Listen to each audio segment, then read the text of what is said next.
रूस और यूक्रेन में शांति की बातचीत बेनतीजा खत्म हो गई।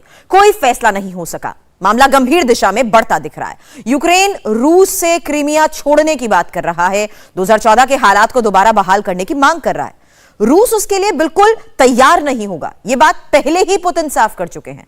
आखिर पुतिन चाहते क्या हैं? क्या वो एक और विश्व युद्ध के हालात पैदा कर रहे हैं? क्या वो सचमुच हिटलर बनने की कगार पर है? जो भी हो, मगर वर्ल्ड ऑर्डर अब बदलने वाला है।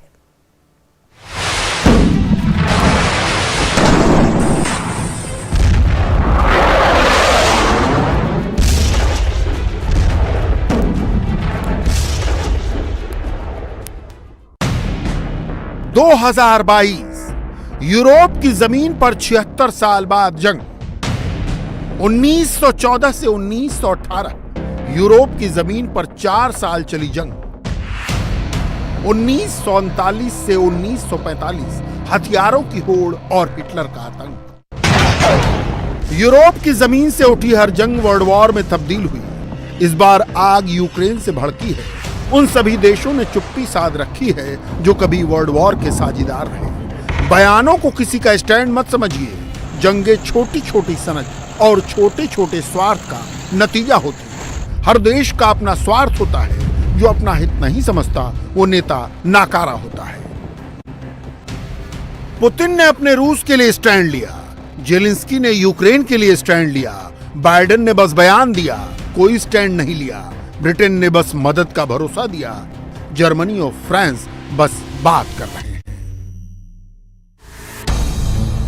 मजा ये कि शांति की बात तालिबान कर रहा है। अपील कर रहा है कि दोनों पक्षों को शांति से रहना चाहिए। युद्ध किसी के हक में नहीं है।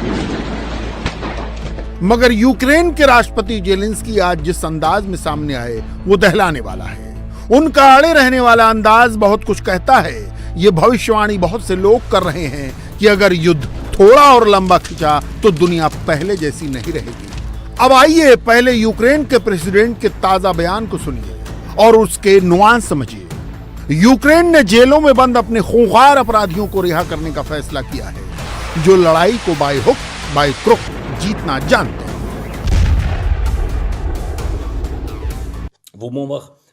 मार्शल लॉ के तहत जो लोग अपराधों में शामिल रहे हैं, जिन्होंने सचमुच लड़ाई का सामना किया है, उन्हें कैद से आजाद किया जाएगा। वो अपनी सजा का मुआवजा जंग के मैदान में पूरा करेंगे। जिन्हें आतंकवाद के आरोप में प्रतिबंधित किया गया है, उन्हें भी राहत मिलेगी। मकसद है केवल सुरक्षा।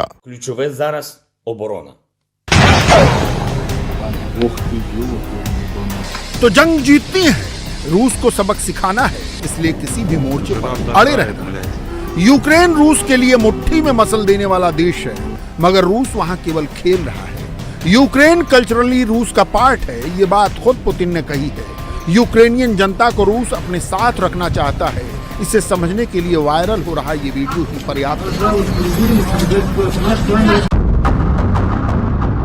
5 दिन एक बहुत बड़ा वक्फा है। यूक्रेन में रूस आराम से सब कर रहा है। यूक्रेन का कहना है वो इस रूसी चढ़ाई के खिलाफ अड़ा है, चढ़ा है, खुद को शहादतमंद बता रहा है। अब तक वो नेटो का सदस्य नहीं है, यूरोपियन यूनियन का मेंबर नहीं है। यही वजह है कि अमेरिका और पश्चिम के देश खुलकर उसके साथ नहीं आ रहे। अब यूक्रेन इस वॉर के दौरान ही यूरोपियन यूनियन की सदस्यता चाहता है। हम यूरोपियन यूनियन से डिमांड कर रहे हैं कि स्पेशल प्रोसीजर के तहत यूक्रेन को अपना हिस्सा बनाएं।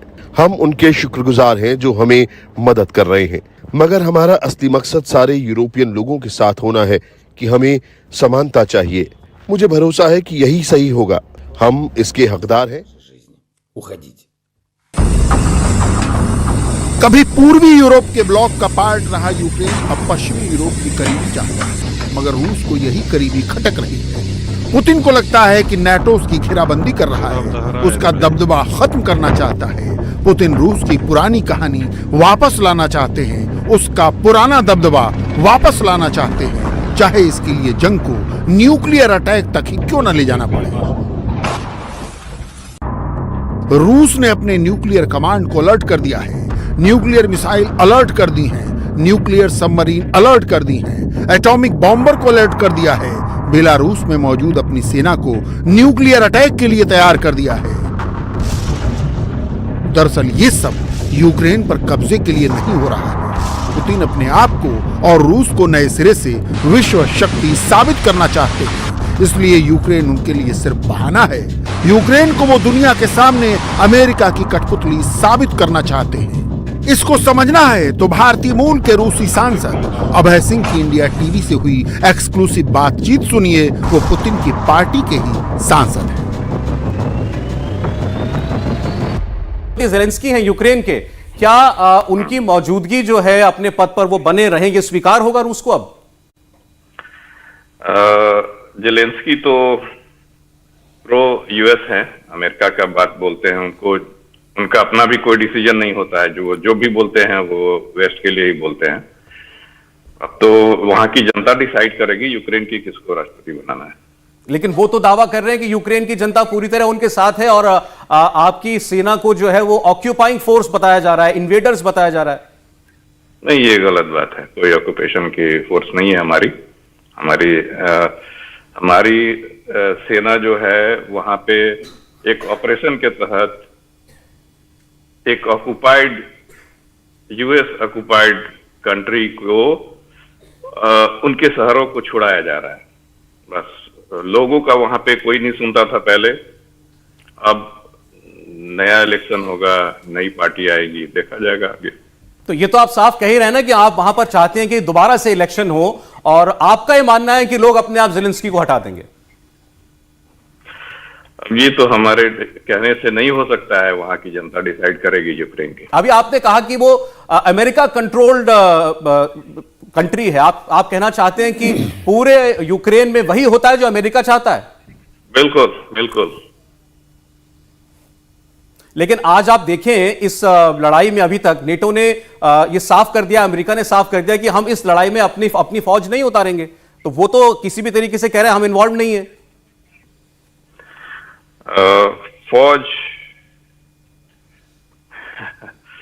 फौज वो नहीं उतार रहा है, लेकिन पीछे से फिर भी काम कर रहा है, पीछे से मदद पहुंचा रहा है यूक्रेन को, आप ये कहना चाहते हैं? और ये इराक नहीं है, ये अफगानिस्तान नहीं है जहां इतनी आसानी से फौज कोई भी देश अपना उतार दे। अबे जी, आपने अफगानिस्तान इराक का जिक्र किया। दरअसल दुनिया को डर ही इसी बात का है कि यूक्रेन कहीं इराक, अफगानिस्तान, सीरिया जैसा तो नहीं बन जाएगा। हम भी ऐसा ही उम्मीद करते हैं, ऐसा नहीं होना चाहिए। लेकिन इसकी जिम्मेदारी किसकी है, आपकी सेना की कि यूक्रेन की सरकार की? ये न हमारे सरकार की जिम्मेवारी है और न ये यूक्रेन की जिम्मेवारी है। पीछे बैठे हुए वो कंट्रीज की जिम्मेवारी है जो यूक्रेन को उसका के पीछे भाग गए।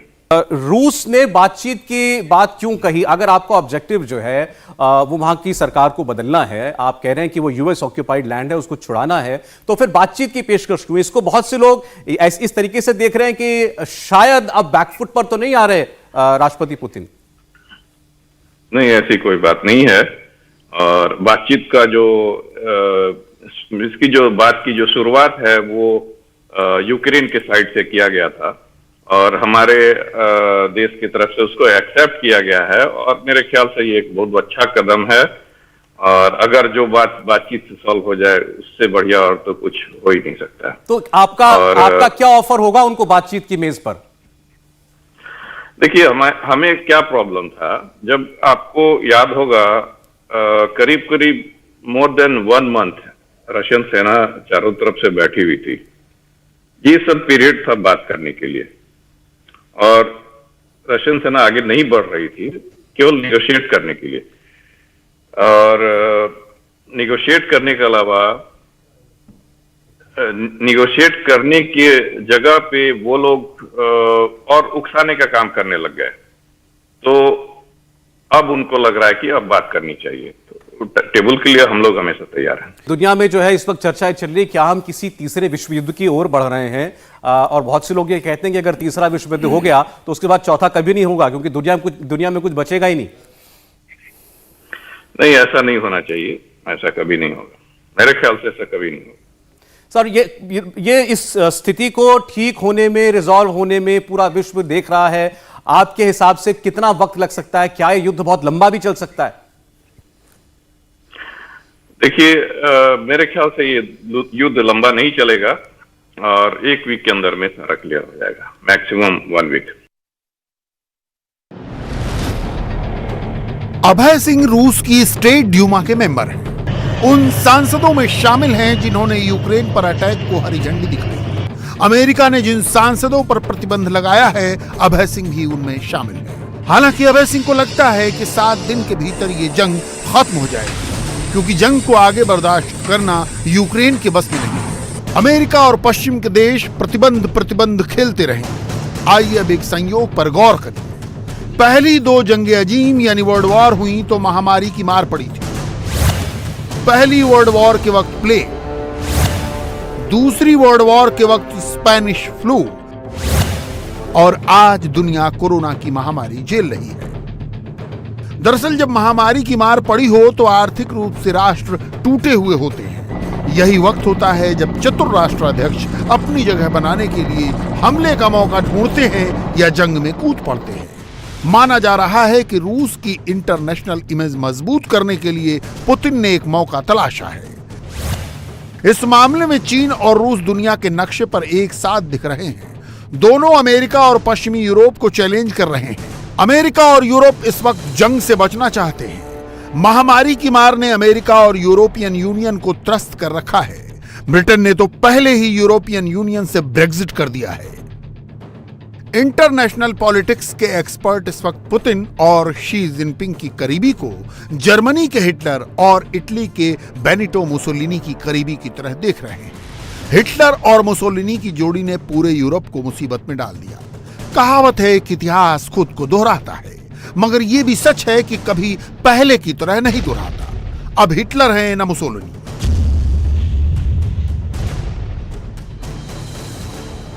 मजे की बात यह कि इस वक्त अमेरिकी प्रेसिडेंट बाइडेन पुतिन में हिटलर को देख रहे हैं और पुतिन यूक्रेन के राष्ट्रपति को नाजीवादी करार दे रहे हैं। बेलारूस में आज एक समझौते की बातचीत हुई। ये बातचीत फिलहाल बगैर किसी नतीजे के खत्म हो गई, मगर रूस अपने स्टैंड पर कायम दिख रहा है। प्रेसिडेंट पुतिन को प्रतिबंधों से फर्क नहीं पड़ता। कुछ ऊल जुलूल बातें उनकी संपत्ति को लेकर की जा रही हैं, मगर सबको पता है कि प्रेसिडेंट पुतिन जो हर साल संपत्ति की घोषणा करते हैं, उसके अलावा उनके पास कुछ नहीं है।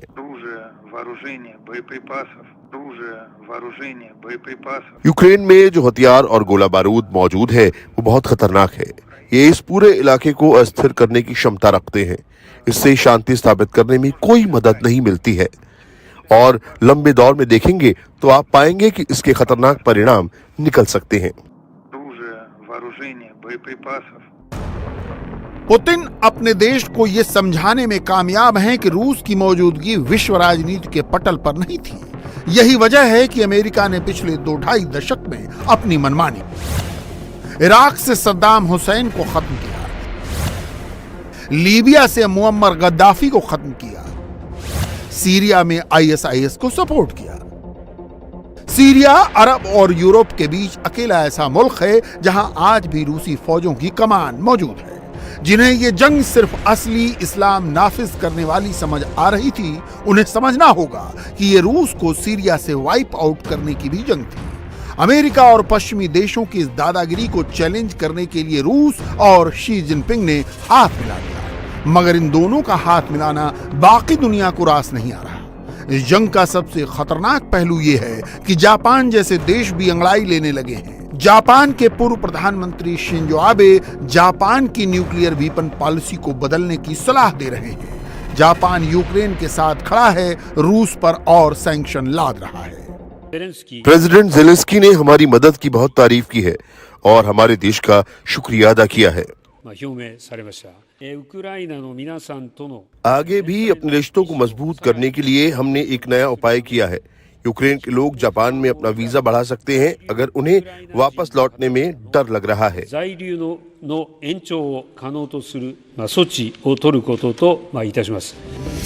दरअसल जापान रूस से कम चीन से ज्यादा आतंकित है। अगर रूस यूक्रेन में कामयाब रहा तो चीन को एक बहाना मिलेगा। चीन ताइवान पर इसी तर्क के साथ कब्जा करने की कोशिश करेगा। ये कामयाबी चीन और जापान की ऐतिहासिक दुश्मनी को और बढ़ाएगी। पूरे प्रशांत महासागर क्षेत्र में चीन का दबदबा बढ़ेगा। बहरहाल फ्रांस जैसे यूरोपियन यूनियन और नाटो के सक्रिय सदस्यों के अप्रोच से हालात की गंभीरता समझ में आती है।